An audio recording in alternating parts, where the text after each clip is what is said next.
to the Gift and Home Channel Store Design. My name is Charlie Napoleon, and this segment is on the merchandise mix.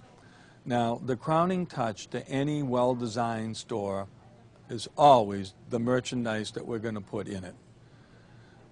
If you remember in my earlier segment, I said you have to be customer specific. You have to focus your merchandise so that it's easy for your customer to understand. You want to keep your merchandise mix specific to the personality of your particular customer and your store design you've selected for that customer.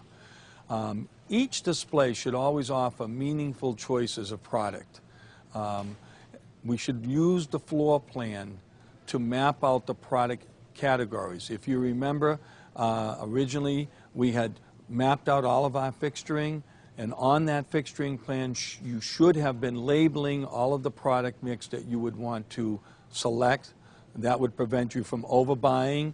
It would also keep you focused on your product mix.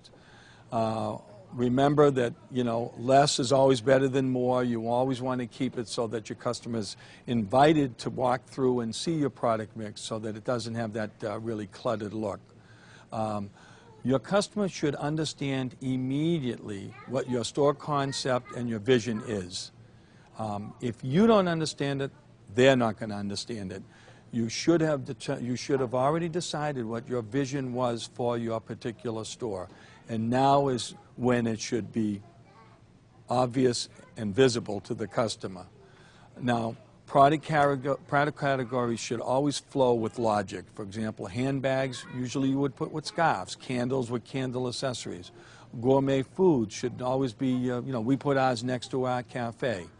I remember one time I did a particular store, we were unpacking the product mix and there was a set of luggage in there, and I asked the client, why did you buy this luggage? What does it have to do with anything we're doing? And of course, she just felt she liked to travel. She thought other people might be interested, and I pointed out to her, one set of luggage is not a meaningful choice. Always remember that your merchandising mix ultimately will determine your store image.